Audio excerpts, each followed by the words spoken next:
Momen kocak Emil Laudero ketinggalan bus gara-gara jurnalis Indonesia. Sekjen AFC bela pelaku skandal naturalisasi Malaysia. Respon PSSI usai dua pemain keturunan kecolongan gabung klub tanah air. Jerman dituntut temukan gelandang sekelas Tom Hai. Assalamualaikum warahmatullahi wabarakatuh. Salam olahraga, kembali lagi saya mereaksi channel YouTube Garuda Space dan Garuda Space mengabarkan ke kita yang salah satunya adalah momen kocak Emil Laudero ketinggalan bis ya, dan yang kedua Sekjen AFC bela skandal naturalisasi Malaysia. Yang selanjutnya respon PSSI usai dua pemain keturunan gabung Liga Indonesia atau Super League, dan yang terakhir John Hetman dituntut temukan sosok pengganti Tom Hai. Coba kita saksikan bersama ya. Sepertinya hari Minggu kemarin benar-benar jadi hari yang ingin dihapus Emil Laudero dari kalender hidupnya. Bayangkan saja, sudah kalah di lapangan gara-gara blunder, malah ditinggal bus tim di parkiran stadion pula. Sudah jatuh tertimpa tangga, tangganya berbahan beton lagi. Ya, drama komedi ini bermula di Stadion Mapei setelah Cremonese ditekuk Sassuolo lewat gol tunggal Aleo Padera. Niat baik Emil yang mampir ke area mix and zone untuk menyapa dan melayani sesi wawancara serta foto bareng jurnalis asal Indonesia ternyata berujung petaka jenaka. Saking asiknya ngobrol soal timnas Indonesia dan bernostalgia, Emil tidak sadar kalau mesin bus Cremonese sudah dipanaskan dan perlahan meninggalkan stadion.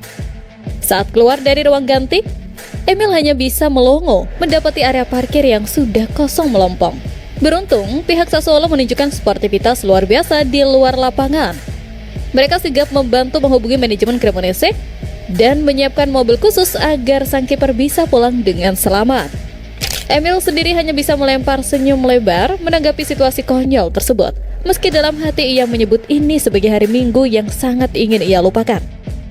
Kejadian ini memang menjadi paket lengkap kesialan bagi Emil, mulai dari salah antisipasi bola yang berujung gol hingga insiden di parkiran.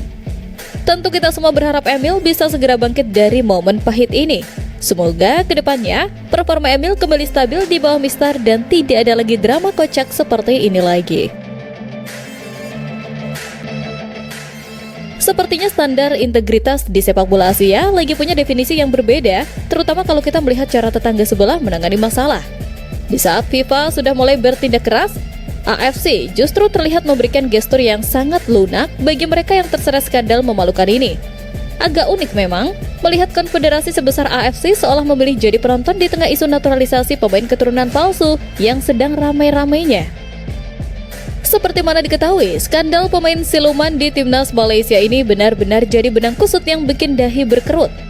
Witsar John selaku sekjen AFC bukannya mendorong pengusutan, malah tampil membela Datuk Nur Azman Rahman yang sempat dibekukan karena dugaan pemalsuan dokumen. Witsar bahkan dengan lantang menantang publik untuk menunjukkan kejahatan apa yang dilakukan Azman, sembari berdalih bahwa seseorang tidak bisa dihukum jika sudah merasa mengikuti hukum negara. Apakah etika olahraga kini kalah telak oleh celah birokrasi? Ironisnya, Witsar menegaskan bahwa tugas AFC cuma memastikan tata kelola organisasi, bukan sebagai tim investigasi atau polisi. Padahal, FIFA sudah resmi menjatuhkan denda, pembatalan hasil laga, hingga banned seumur hidup buat 7 pemain palsu tersebut. Sekarang, di tengah ancaman pembekuan federasi, Malaysia justru masih mencoba peruntungan dengan membawa kasus ini ke pengadilan CAS. Kini, skandal tersebut masih menyisakan banyak tanda tanya besar karena sikap AFC yang terkesan sangat melindungi. Dengan hukuman FIFA yang sudah nyata dan proses di CAS yang masih berjalan, masa depan Federasi Malaysia kini benar-benar berada di ujung tanduk akibat ambiguitas aturan dan pemalsuan dokumen yang belum tuntas. Pecinta sepak bola nasional baru saja diguncang kabar transfer yang bikin heboh. Bagaimana tidak, dua aset keturunan yang seharusnya masih bisa bersaing di kerasnya kompetisi luar negeri malah kompak pulang kampung ke Liga 1. Banyak yang bilang PSSI kecolongan karena membiarkan talenta berkualitas ini turun kasta ke kompetisi lokal terlalu dini. Di tengah riuh rendah kritik netizen, PSSI pun akhirnya memberikan respon mengenai fenomena ini. Perlu diketahui, Sen Patinama resmi mengikat kontrak 2,5 musim di Persija Jakarta setelah cabut dari Buriram United. Tak mau kalah, Denmark yang masih berumur 20 tahun dan punya masa depan cerah di Belanda justru memilih berlabuh ke Persib Bandung. Mereka menambah daftar panjang gerbong diaspora seperti Jordi Amat, Tom Hai, hingga Jens Raven yang kini mencari nafkah di tanah air. Pertanyaannya, apakah ini sebuah kemajuan atau justru zona nyaman yang berbahaya bagi masa depan timnas? Menanggapi hal tersebut, Arya Sinulinga selaku Exco PSSI menegaskan bahwa pihaknya tidak memiliki kewenangan sama sekali untuk melarang pilihan pribadi sang pemain. PSSI merasa tidak berhak melakukan intervensi karena mereka tidak menggaji para pemain tersebut di level klub. Menurutnya, selama bukan federasi yang mengontrak, PSSI hanya bisa menghormati hak asasi setiap pemain untuk menentukan pelabuhan karir mereka sendiri. Kami tidak bisa menahan karena kami tidak menggaji mereka.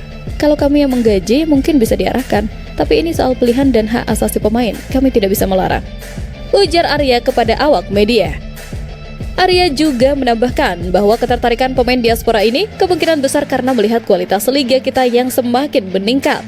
Pada akhirnya, PSSI hanya bisa berharap standar Eropa yang di bawah Sen dan kawan-kawan bisa menular ke pemain lokal demi daya saing liga yang lebih tinggi.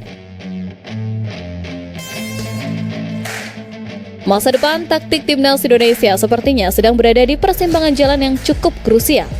John Hartman, sang arsitek baru, kini langsung disodori misi mustahil, menemukan fotokopi Tom Hai untuk regenerasi lini tengah. Seperti mana diketahui, menatap agenda padat di tahun 2026. Mulai dari FIFA Series hingga Piala AFF, Hartman tak mau buang waktu dengan langsung belusukan ke GBK untuk memantau duel Persija kontra Madura United. Fokus utamanya jelas, yakni mencari pengatur serangan yang punya ketenangan luar biasa dalam memegang bola. Pengamat senior Bung Ropan ikut memberikan peringatan keras bahwa meski sekarang kita masih punya sosok Tom Hai dan Joy Pelopelsi, tantangan sebenarnya adalah siapa yang akan mengambil tongkat estafet itu 2 atau 3 tahun ke depan. Masalahnya, tipikal pemain seperti Tom Hai yang punya kemampuan reading the game dan akurasi passing kelas Wahid memang langka. Nama-nama mentereng seperti Ivar Jenner, Leighton Chow, hingga Calvin Verdong dinilai lebih cenderung bertipe box-to-box yang bertenaga, bukan pengatur ritme yang elegan. Bung Ropan pun melempar tanda tanya besar, kira-kira siapa pemain di Eropa yang masuk radar Hartman untuk mengisi peran vital tersebut. Pada akhirnya, kesuksesan Hartman bakal diukur dari keberaniannya mencari suksesor di lini tengah ini.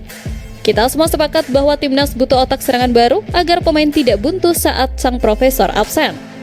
Harapannya, belusukan Hartman baik di liga lokal maupun ke Eropa segera membuahkan hasil manis demi menjaga kedalaman skuad Garuda di masa depan. Oke, itu saja untuk video saya saat ini. Nantikan video saya selanjutnya. Sampai jumpa.